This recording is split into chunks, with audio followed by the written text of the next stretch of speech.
nggak boleh berhenti. Kalau sempat lu lari atau kabur dari gua akan cari, gua habisin lo. Astaga, Sally! Ngapain kalian berdua di dalam kamar? Aku nggak apa-apain, Mas. Aku nggak apa-apain. Kamu udah jelas-jelas ketahuan berduaan di dalam kamar sama laki-laki lain. Masih bisa ngelak kamu? Hah? Pokoknya ibu nggak mau tahu ya. Kamu sekarang pergi cari uang yang banyak. Pergi. Jangan berani pulang kamu sebelum kamu bawa uang ya. Pergi, sono.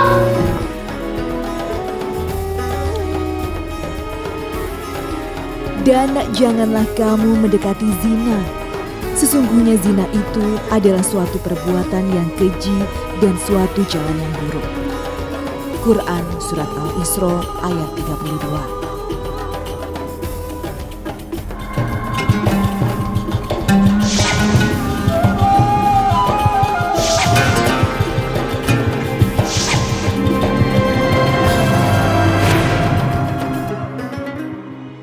Assalamualaikum warahmatullahi wabarakatuh. Selamat pagi pemirsa Tawakal yang dirahmati Allah Subhanahu wa taala. Saya Farid Hasan kembali menjumpai Anda dan pemirsa, alhamdulillah di studio sudah hadir bersama kami Bapak Ustadz Muhammad Bukhari Muslim. Assalamualaikum Pak Ustadz. Waalaikumsalam warahmatullahi wabarakatuh. Terima kasih sudah hadir di Tawakal Pak Ustadz.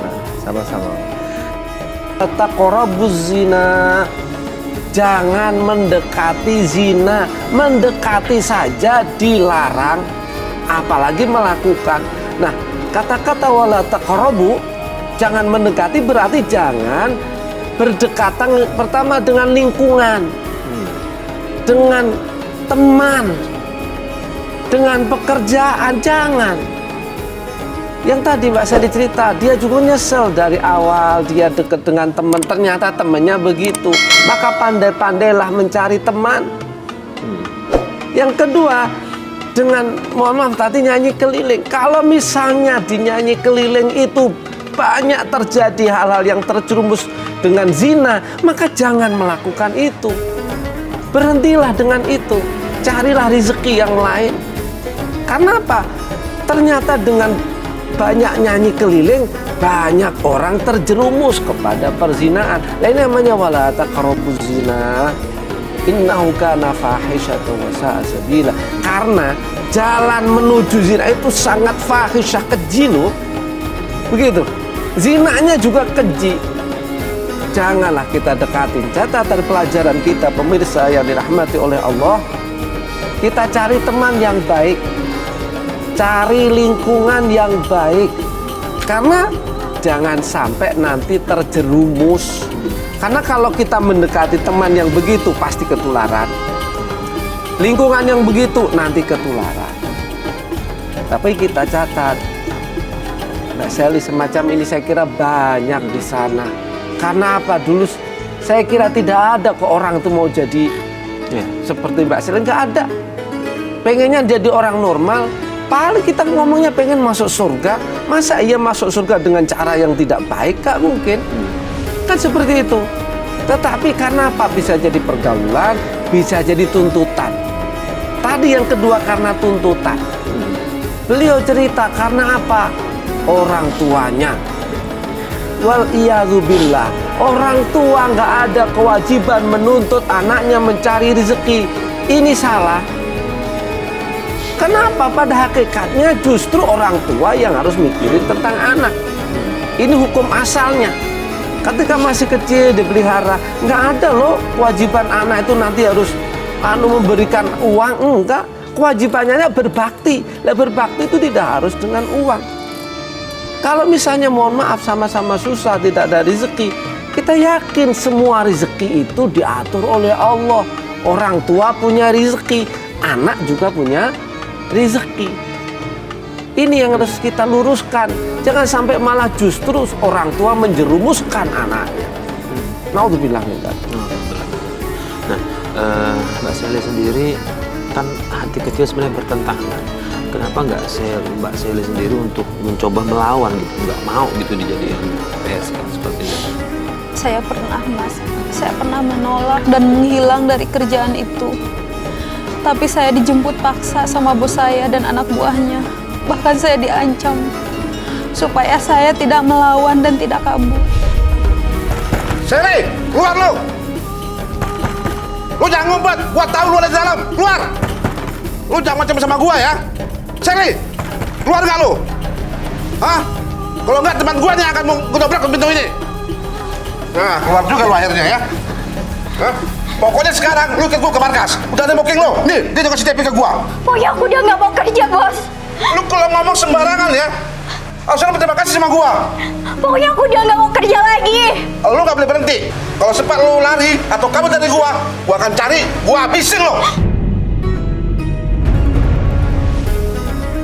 Aku udah nggak mau kerja lagi, Bos. Ah, banyak ngomong lu. Cari. Aku udah nggak mau kerja lagi, Bos. Saya paham betul betapa beratnya pertentangan hati ini, Pak Ustadz. Apalagi Mbak Sally paham betul kan kalau itu adalah dosa besar ya, Mbak ya. Saya tahu, Mas, kalau ini dosa. Tapi mungkin sudah nasib saya seperti ini, Mas.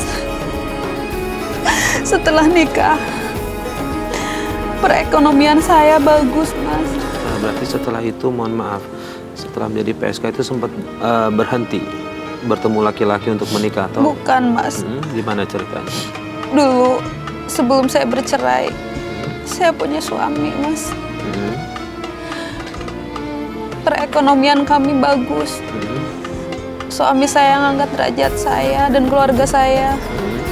Kami tidak kekurangan apapun. Tapi setelah kami bercerai, kami jatuh miskin. Kami jadi orang susah dan saya selalu disalahkan sama keluarga. Karena gara-gara saya kita jadi hidup miskin lagi. Seperti itu. Oke, saya tarik mundur lagi. Mantan suaminya Mbak Sally dulu kaya raya, begitu?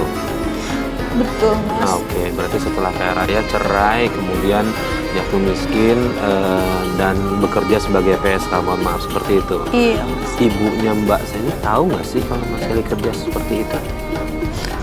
Tahu, Mas.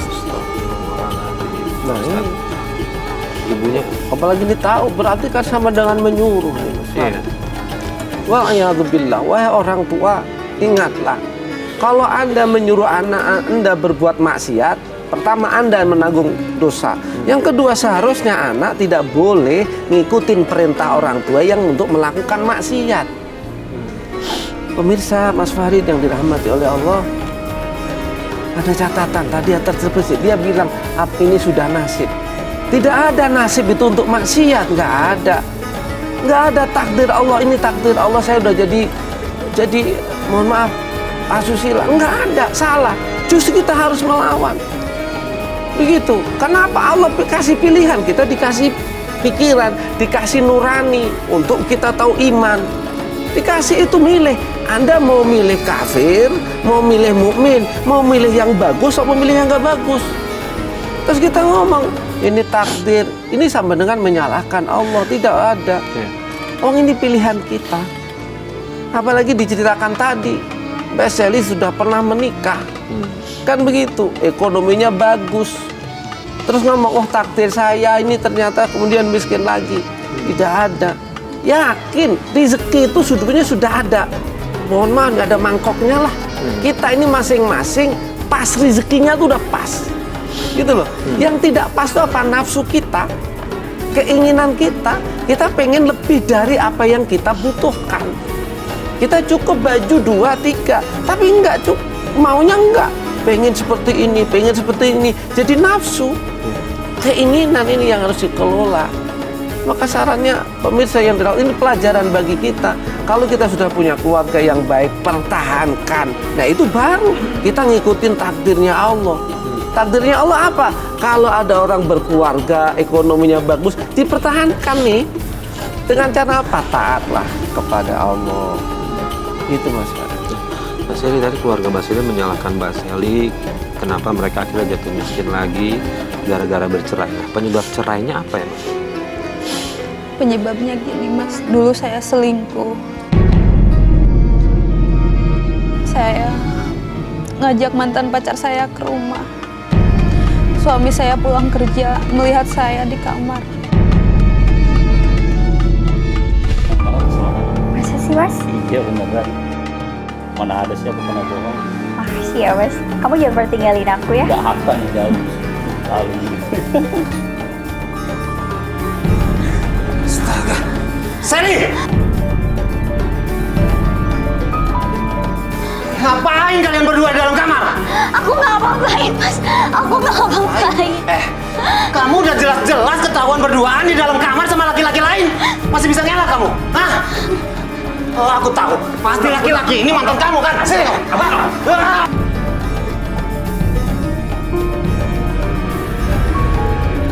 Udah, Mas. Udah, Mas. Udah, Mas. Enak kamu bilang udah. Hah? Berduaan sama laki-laki lain. Hah?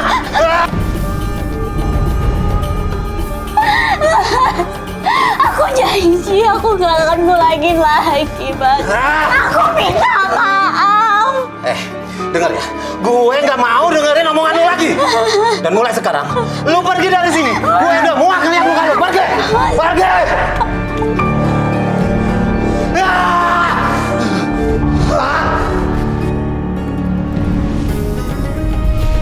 Akhirnya kami cerai dan seluruh hartanya diambil dan kami jatuh miskin. Saya diusir. Nah, ini contoh nih, pemirsa. Mudah-mudahan Allah merahmatin kita, mengampuni dosa kita. Emak, begitu loh.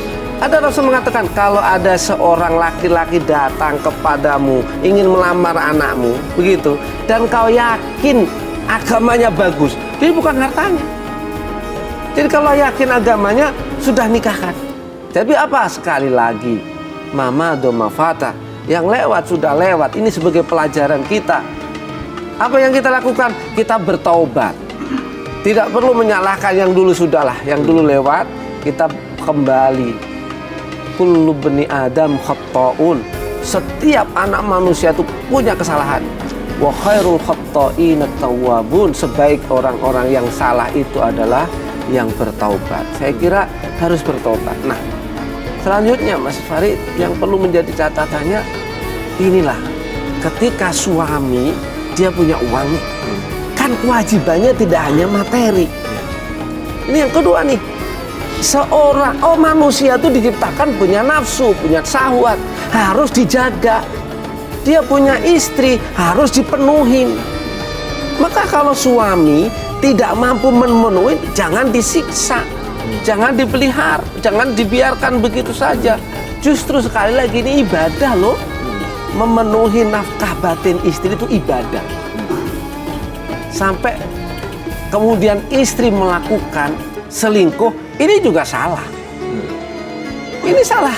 Salahnya kenapa? Masih punya suami. Lakukan hal-hal yang sesuai aturan. Misalnya apa? Menuntut cerai. Pemirsa yang dirahmati Allah, kalau kita melakukan begini, jangan justru kemaksiatan dibalas dengan kemaksiatan. Nggak boleh. La tu'alijul khoto' bil khoto'. Jangan diselesaikan permasalahan yang salah dengan kesalahan berikutnya. Assalamualaikum, Bu. Sally pulang. Kamu pulang juga, ha? Kemana aja kamu jam segini baru pulang? Pulangnya lama banget. Sally kan habis kerja, Bu, nggak kemana-mana. Kerja kamu naik dulu. Enggak, Bu, Sally nggak ngelayap. Sally tuh kerja, Bu. Tahu sendiri kan Ibu tuh kalau misalkan Sally... Alasan aja kamu tuh, ah? Ya udah, mana uangnya? Buruan. Bentar, Ibu.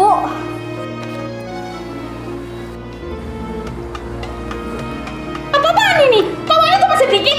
Kamu bohong ya? Kamu lihat itu uangnya, ha? Sally nggak pernah bohong, Bu. Emang cuma segitu. Sini, kasih.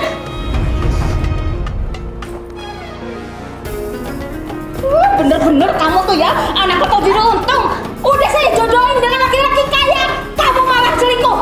Begini akibatnya, hidup kita sengsara. Pokoknya ibu nggak mau tahu ya. Kamu sekarang pergi cari uang yang banyak. Pergi. Jangan berani pulang kamu sebelum kamu bawa uang ya. Pergi kamu.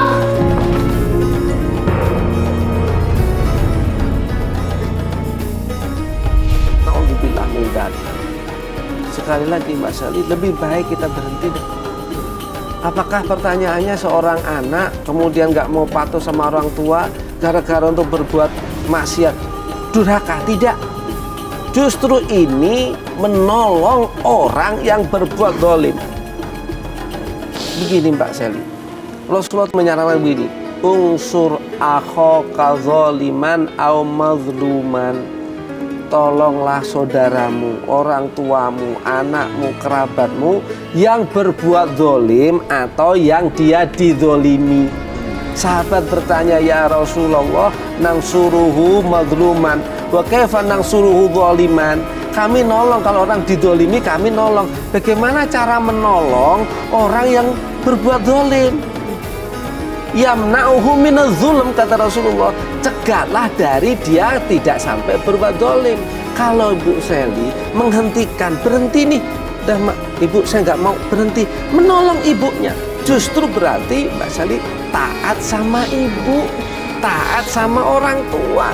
Kenapa? Menolong orang tuanya biar dia tidak menjadi orang zalim. Maka berhenti, carilah, sudah susah, yakin rezeki udah diatur oleh Allah. Tapi Pak Ustadz, bagaimana saya menghadapi tuntutan materi dari ibu saya? Makanya berhentikan, Bu, saya nggak mampu, sudah ibu sendiri. Lebih baik misalnya gini, kita hijrah. Bilang, Bu, saya mau hijrah. Hijrahnya gimana? Pindah deh, saya mau nyari rezeki, mau yang halalan thayyiban, yang halal, yang baik. Yakin, gak usah takut. Nanti orang tua makan dari apa? Gak usah takut. Bukan kita yang memberi makan orang tua. Siapa? Allah. Justru nanti ini adalah upaya kebaikan. Insya Allah niat tadi yang sudah pengen tobat dilakukan, upayanya apa? Berhenti. Udah Bu, saya mau berhenti. Ibu mau ngapain saya? Mau mukul saya? Mau hukum saya, terserah. Saya mau hijrah, Bu. Biar ini pelan-pelan. Ada sebuah kisah yang sering diceritakan oleh para ustadz itu, Mbak Seli.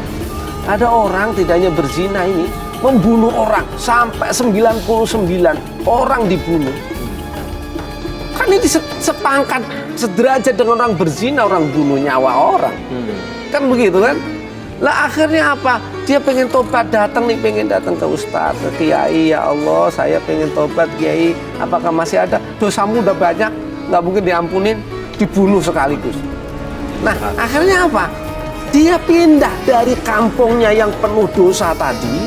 Dia pindah ke tempat, belum sampai di tempat sana, nyawanya dicabut, diampunin oleh Allah.